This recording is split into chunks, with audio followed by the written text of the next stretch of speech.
बघा, रिसेंट लेक्चरला आपण व्हॉल्यूम 2 चा 9th टॉपिक आपण स्टार्ट केलेला आहे. Growth hormones and growth regulators. Growth hormones and growth regulators. याच्यामध्ये आपण पहिल्यांदा बघितलं ग्रोथची definition. Then growth may be ही निगेटिव्ह डिरेक्शन मध्ये असू शकते, पॉझिटिव्ह डिरेक्शन मध्ये असू शकते. देन आपण काय बघितलं की ग्रोथची डेफिनेशन काय आहे की growth is a permanent change in any plant or its parts. ठीक आहे, म्हणजे प्लांट किंवा प्लांटच्या पार्टमध्ये जो परमनंट चेंज होतो. फॉर एक्झाम्पल तो साईजमध्ये चेंज असू द्या, हाईटमध्ये असू द्या, किंवा फॉर्ममध्ये असू द्या किंवा व्हॉल्यूममध्ये असू द्या. देन आपण बघितलं की ग्रोथ ही जी आहे ती व्हायटल प्रोसेस आहे आणि ग्रोथमुळं परमनंट चेंज आपण म्हणजे परमनंट चेंज घडून येतो. Growth may be of 2 types, primary growth and secondary growth. Primary ग्रोथमध्ये 2 type, apical meristem and temporary apical meristem. So apical meristem हे 4 गोष्टींसाठी रिस्पॉन्सिबल आहे. सॉरी, 3 गोष्टींसाठी. टिश्यू फॉर्मेशनसाठी, लेंथ इन्क्रीज होण्यासाठी आणि वेगवेगळे जे अपेंडेजेस आहेत, वेगवेगळे जे पार्ट आहेत ते डिफरन्शिएट होण्यासाठी. टेम्पररी अपायकल मेरिस्टेम जे आहे त्यांनाच आपण इंटरकॅलरी मेरिस्टेम म्हणतो. हे जस्ट इन्क्रीज इन लेंथ या प्रोसेससाठी रिस्पॉन्सिबल आहेत. देन सेकंडरी ग्रोथमध्ये आपण बघतोय लॅटरल मेरिस्टेम्स. सो हे लॅटरल मेरिस्टेम्स थिकनेससाठी रिस्पॉन्सिबल आहेत, हे आपण बघितलं. देन आपण डेव्हलपमेंटची डेफिनेशन बघितली. सो डेव्हलपमेंट ही जस्ट ग्रोथची प्रोसेस आहे आणि याच्यामध्ये इंडिव्हिज्युअल सेल जे आहे ते टिश्यू, ऑर्गन किंवा ऑर्गॅनिझम मध्ये फॉर्म होतात. आणि आपण बघितलं की development is a resultant of the growth. म्हणजे ग्रोथ झाल्यानंतर जो आपल्याला रिझल्टंट भेटतो त्याला आपण म्हणतो डेव्हलपमेंट. देन आपण फेजेस ऑफ ग्रोथ बघितला. त्यामध्ये 3 ब्रॉड फेजेस आपण बघितला. सेल डिव्हिजन किंवा cell formation phase, also called as logarithmic किंवा exponential phase. Cell enlargement phase, also called as linear phase. Cellular differentiation or cell maturation phase, also called as senescence phase. याचे आपण 5 type बघितले. Lag phase, log phase, third phase, fourth phase and final phase. So आपण lag phase मध्ये काय बघितलं, growth ही slow किंवा negligible असते. एकदम इनिशियल सुरुवात असते ग्रोथची इथं. लॉग फेज मध्ये एकदम फास्ट ग्रोथ होते. थर्ड फेज मध्ये ही ग्रोथ जी आहे ती ग्रॅज्युअली डिक्रीज होते. आणि फोर्थ फेज मध्ये इथं ऑर्गॅनिझम जो आहे तो ऑर्गॅनिझम मॅच्युअर होतो आणि इथं ग्रोथ सीज होते म्हणजे स्टॉप होते. आणि लास्ट फायनल स्टेजला जो आहे तो ऑर्गॅनिझम सिनेसन्स स्टेजला म्हणजे डेथ कडे वळतो तो. आणि याचा आपण कर्व बघितला होता, that is sigmoid curve, S shaped curve. ठीक आहे. देन नेक्स्ट आपण बघितलं की ग्रोथ रेट जे आहे ते आपण 2 गोष्टींनी मेजर करू शकतो. फर्स्ट म्हणजे ऑक्झॅनोमीटर आणि सेकंड म्हणजे crescograph given by JC Bose. Then we have seen factors responsible for growth and development. In that, mainly physiological processes which can affect the growth and development, and there are some climatic factors that will affect the growth and development. So physiological process मध्ये आपण बघितलं absorption of water असेल, photosynthesis असेल, respiration असेल. Then climatic factor मध्ये आपण temperature आणि light बघितलं. क्लायमेटिक फॅक्टर मध्ये आपण फर्स्ट टेम्परेचर बघितलं. टेम्परेचर मध्ये आपण काय बघितलं की ग्रोथ जी आहे ती 4 डिग्री सेल्सिअस ते 45 डिग्री सेल्सिअस मध्ये होते नॉर्मली. पण ऑप्टिमम टेम्परेचर किती लागतं आपल्याला, 28 ते 33 डिग्री सेल्सिअस. देन रात्री टेम्परेचर लो झालं तर काय होतं, तर जो रेट ऑफ रेस्पिरेशन आहे तो सुद्धा डिक्रीज होतो. आणि दिवसा टेम्परेचर जास्त असेल तर काय होतं, फोटोसिंथेसिस जास्त होतं आणि ग्रोथ सुद्धा जास्त होते आणि सिंथेटचं जे अक्युम्युलेशन आहे ते सुद्धा जास्त होतं. देन म्हणून आपण बघितलं की पोटॅटो जो आहे तो हिली रिजन मध्ये लार्जर मोठा असतो as compared to plains region. Then next आपण काय बघितलं की एकदम हाय टेम्परेचर सुद्धा ग्रोथसाठी चांगलेलं नाहीये. का तर हाय टेम्परेचरला जो प्रोटीन कंपोनंट आहे प्रोटोप्लाझमचा, तो काय होतो, कोॲग्युलेट होतो आणि तो प्रोटोप्लाझम जो आहे तो प्रोटोप्लाझम किल होतो, मरतो तो प्रोटोप्लाझम. सो याला आपण म्हणतो हीट इंजरी. म्हणजे हाय टेम्परेचरमुळं प्रोटोप्लाझम किल होणं म्हणजे हीट इंजरी. हाय टेम्परेचरमुळं प्रोटोप्लाझम किल होणं म्हणजे हीट इंजरी. आणि याच्या विरुद्ध लो टेम्परेचरमुळं प्रोटोप्लाझम किल होणं म्हणजे फ्रीजिंग इंजुरी. हे लक्षात ठेवा. हाय टेम्परेचरमुळं प्रोटोप्लाझम किल होणं म्हणजे काय, तर हीट इंजुरी. आणि लो टेम्परेचरमुळं प्रोटोप्लाझम किल होणं म्हणजे फ्रीजिंग इंजुरी. देन आपण बघितलं की व्हेरी लो टेम्परेचर असेल तर 3 प्रकारच्या गोष्टी घडतात. त्यामध्ये डेसिकेशन म्हणजे काय, तर प्लांट टिश्यू जे आहे ते प्लांट टिश्यू डेसिकेटेड बनतात आणि इंजर्ड बनतात. कधी, जेव्हा रेट ऑफ ऍब्सॉर्प्शन जो आहे तो एकदम स्लो असतो, म्हणजे वॉटर ऍब्सॉर्प्शनचा जो रेट आहे तो कमी असतो आणि त्याच्या उलट जास्त स्पीडनी ट्रान्सपिरेशन जास्त होतं. म्हणजे जेवढं पाणी ऍब्सॉर्ब होत नाही त्याच्यात दुप्पट तिप्पट पाणी जे आहे ते लॉस होतं. म्हणून झाड जे आहे ते काय म्हणतो आपण काय म्हणतो डेसिकेटेड म्हणतो ते. ठीक आहे. देन चिलिंग इंजुरी आपण बघितली. चिलिंग इंजुरी मध्ये आपण काय बघितलं की ज्या क्रॉपला हॉट क्लायमेटची गरज आहे तर त्या क्रॉपला आपण हॉट क्लायमेटच्या ऐवजी जर लो टेम्परेचरला जर एक्सपोज केलं तर काय होतं तो क्रॉप जो आहे तो किल होतो किंवा सिव्हिअरली इंज्युअर होतो.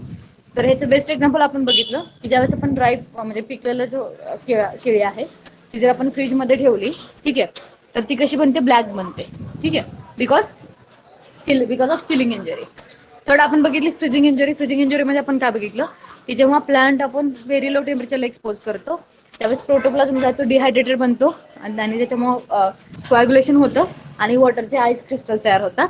आणि हाय कॉन्सन्ट्रेशन सेल्सचं कॉन्सन्ट्रेशन वाढलं की काय होतं प्रोटीनचं जे प्रेसिपिटेशन आहे ते ॲग्रिवेट होतं म्हणजे कलेक्ट होतं गोळा होतं आणि त्यामुळे सॅपची जी आहे ती डेथ होते म्हणजे प्रोटोप्लाझम किल होते इथं सुद्धा. म्हणजे हाय टेम्परेचरमुळे सुद्धा प्रोटोप्लाझम किल होतो. लो टेम्परेचरमुळे सुद्धा प्रोटोप्लाझम किल होतो. अँड हाय टेम्परेचर होत असेल तर हीट इंजुरी, लो टेम्परेचरमुळे होत असेल तर फ्रीजिंग इंजुरी. देन आपण काय बघितलं लाईटचा आपण इफेक्ट बघितला. लाईटमध्ये आपण काय बघितलं एकदम हाय इंटेन्सिटी पण हार्मफुल आहे, लो इंटेन्सिटी पण हार्मफुल आहे. इंटेन्सिटी कशी पाहिजे ऑप्टिमम इंटेन्सिटी पाहिजे. सो आपण काय बघितलं वीक इंटेन्सिटी असेल तर इंटरनोडची जी लेंथ आहे ती कमी होते आणि ल्यूज जास्त एक्सपांड होतात. व्हेरी वीक इंटेन्सिटी असेल तर ओव्हरऑल ग्रोथवरती परिणाम होतो. व्हेरी हाय इंटेन्सिटी असेल तर काय होते की व्हेरी हाय इंटेन्सिटी असेल तर काय होतं की वॉटर लॉस जो आहे तो वॉटर लॉस इन्क्रीज होतो. देन आपण बघितलं ब्लू व्हायलेट लाईट जी आहे ती इंटरनोडल ग्रोथ एनहान्स करते आणि ग्रीन लाईट जी आहे ती एक्सपान्शन ऑफ ल्यूज जे आहे ते कमी करते आणि रेड लाईट एकदम बेस्ट लाईट आहे, बेस्ट कलर आहे. ठीक आहे. देन आपण फोटो पिरियडिझम ही कन्सेप्ट थोडक्यामध्ये बघितली होती आणि आपण बघितलं की फोटो पिरियडिझम जे आहे ह्याची जी कन्सेप्ट आहे ती कोण दिली गार्नर आणि त्याचे को वर्करने दिलेली आहे. नेक्स्ट पॉईंट आहे आपला growth hormones. Growth hormones and growth regulators. ठीक आहे. लास्ट पार्ट आहे.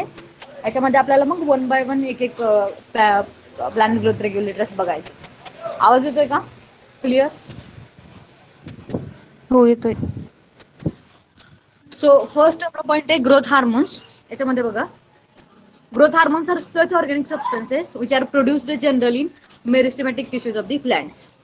ग्रोथ हार्मोन म्हणजे कोण आहे तर असे ऑर्गॅनिक सबस्टन्सेस आहेत जे प्लांटच्या मेरिस्टेमॅटिक टिश्यूमध्ये प्रोड्यूस होतात.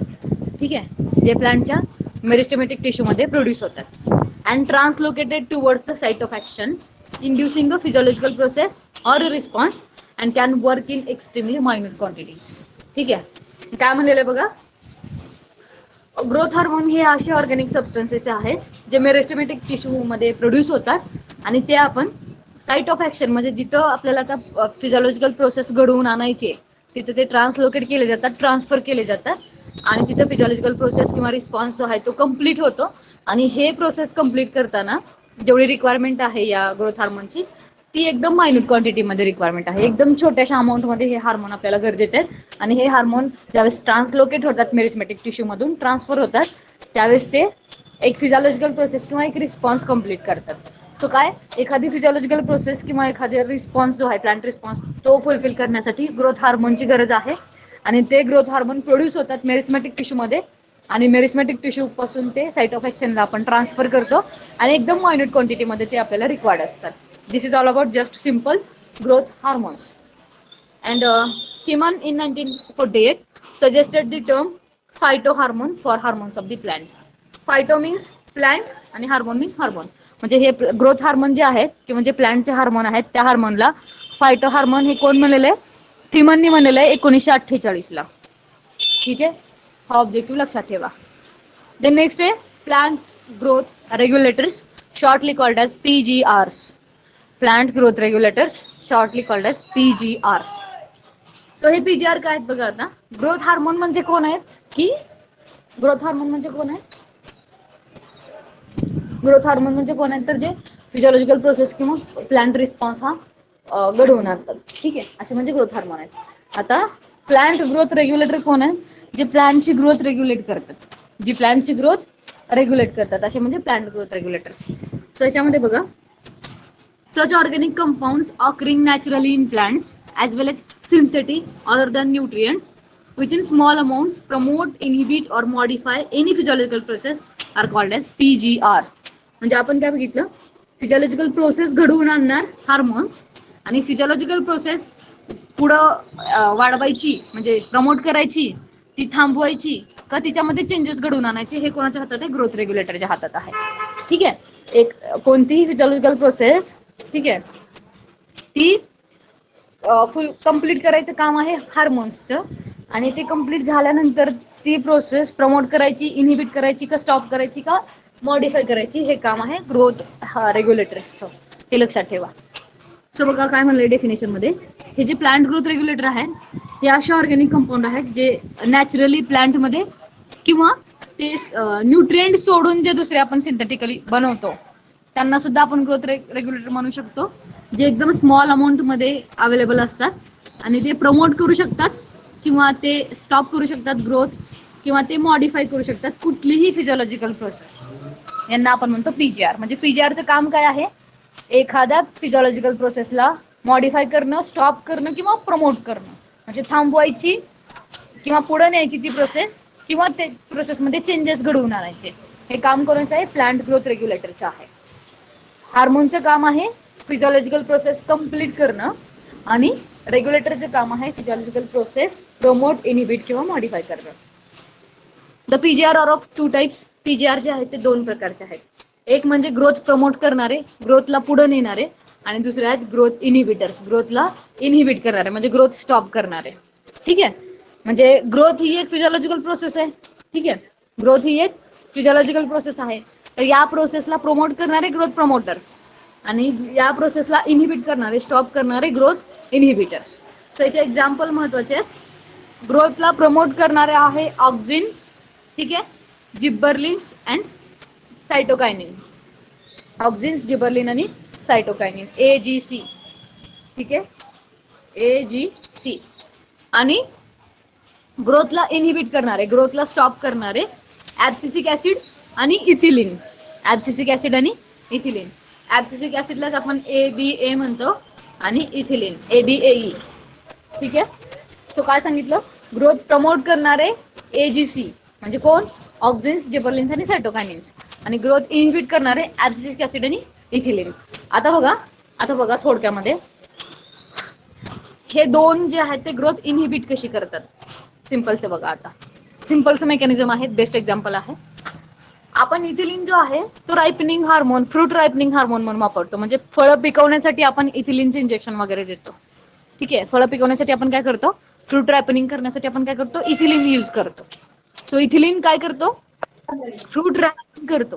ठीक आहे, आवाज येत नाही का? येतंय. हा,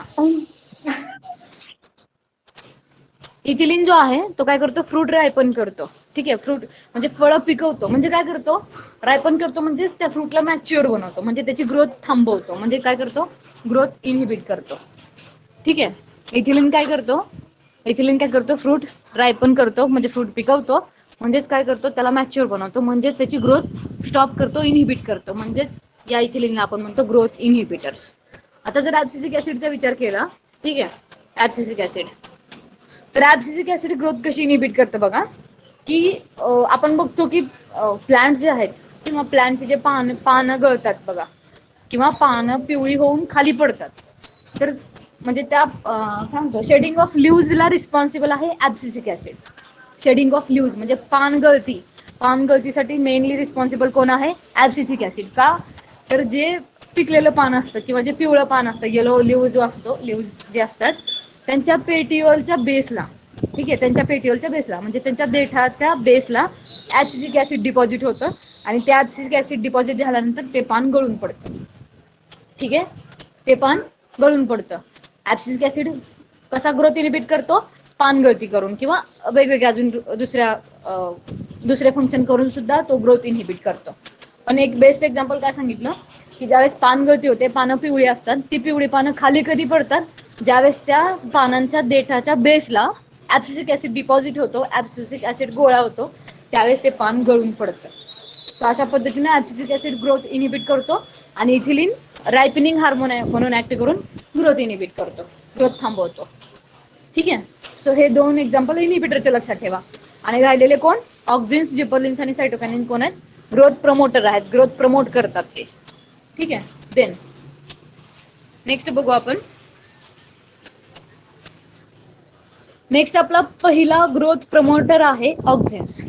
पहिला ग्रोथ प्रमोटर आहे ऑक्झिन्स. आता बघा, एफडब्ल्यू वेंट इन 1928. 1928 ला एफडब्ल्यू वेंटनी काय केलं? Isolated the growth substance which he named auxins. म्हणजे ऑक्झिनचा शोध कोणी लावलेला आहे? ऑक्झिनला डिस्कवर कोणी केलेला आहे? एफडब्ल्यू वेंटनी केलेला आहे. हे ऑब्जेक्टिव्ह लक्षात ठेवा. 1928 ला एफडब्ल्यू वेंटनी 1928 ला काय केलंय की ऑक्झिन्सचा शोध लावलेला आहे. आणि ऑक्झिनला नाव सुद्धा कोणी दिलेलं आहे? एफडब्ल्यू वेंटनी दिलेलं आहे. Then the plant Avena sativa, that is oat आपण म्हणतो, was used by Wendt for the bioassay. Hence, the test is known as Avena curvature test or Avena coleoptile test. म्हणजे या ऑक्झिनचा शोध लावण्यासाठी या एफडब्ल्यू वेंटनी काय केलं होतं? ओट्सचा वापर केला होता, म्हणजे अवेना सटायवाचा वापर केला होता. म्हणून या टेस्टला अवेना कर्वेचर टेस्ट किंवा अवेना कोलिओप्टाइल टेस्ट असं म्हणलं जातं. लक्षात ठेवा. It was found that auxin was responsible for curvature in Avena coleoptile. काय म्हणलं जातं? ही टेस्ट काय सांगते किंवा एफडब्ल्यू वेंटनी काय शोध लावला की अवेना कोलिओप्टाइल. ठीक आहे. कोलिओप्टाइल म्हणजे कोण? फ्रूट. ठीक आहे.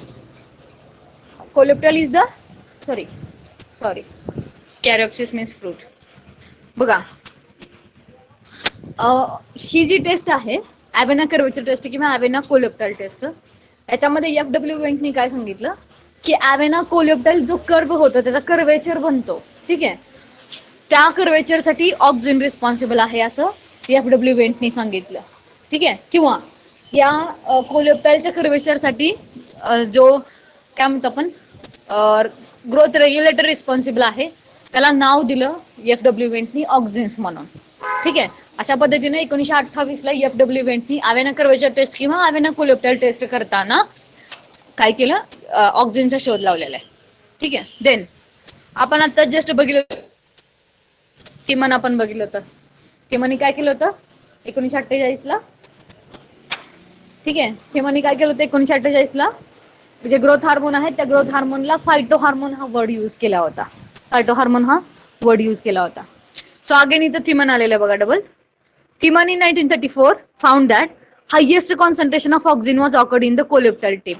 कोलिओप्टाइलच्या टोकाला, टिपला, एकदम शेंड्याला आपण म्हणतो की सगळ्यात जास्त कॉन्सन्ट्रेशन ऑक्झिनचं जे आहे ते कोलिओप्टाइलच्या टिपला असतं, म्हणजे टोकाला असतं. And a gradual decrease from the tip to base of the coleoptile. ठीक आहे.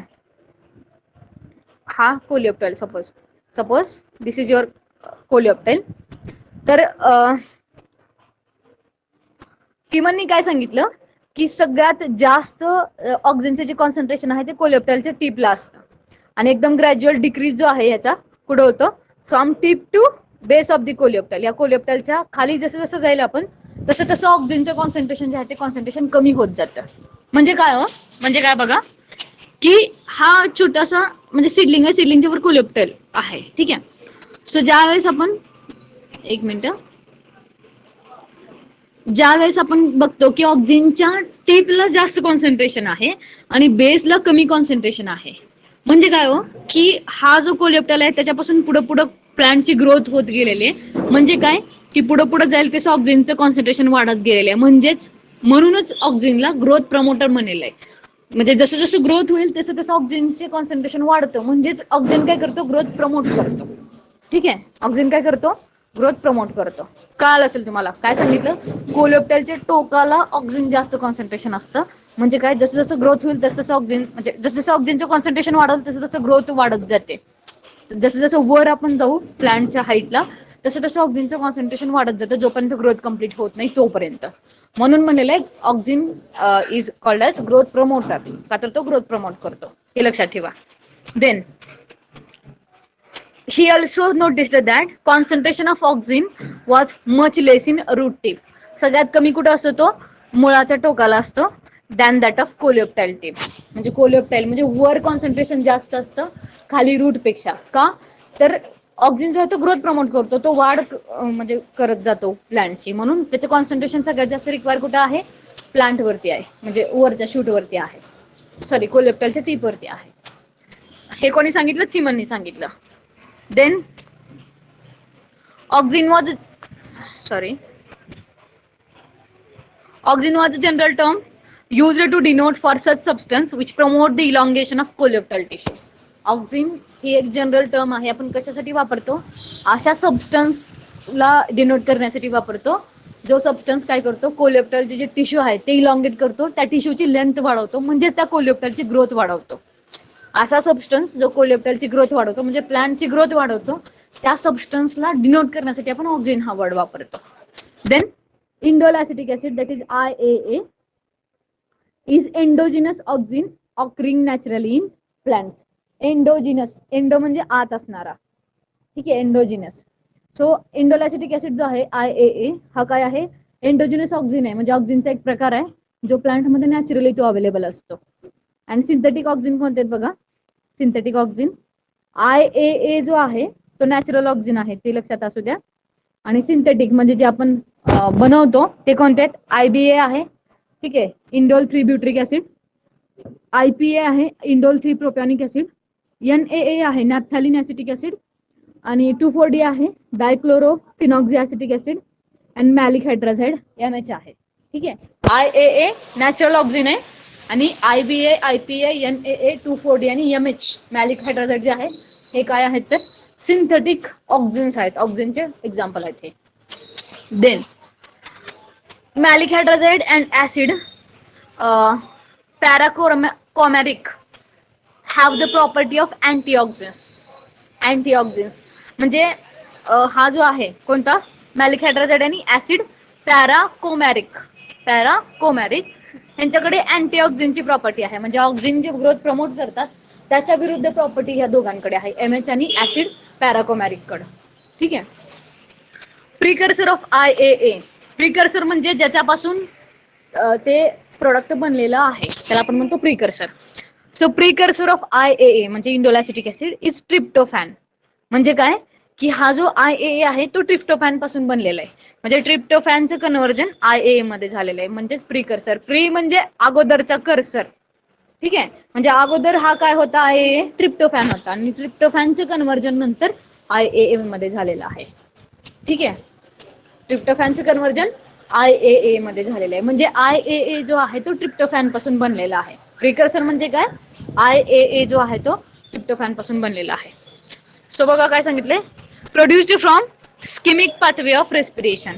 रेस्पिरेशनचा जो स्किमिक पाथवे आहे आता तो आपण बघूया रेस्पिरेशन मध्ये, तर त्या पाथवे पासून ट्रिप्टोफॅन बनलेला आहे, आणि ट्रिप्टोफॅनचं कन्व्हर्जन नंतर इंडोल ऍसिटिक ऍसिड मध्ये झालेलं आहे असं सांगितलंय.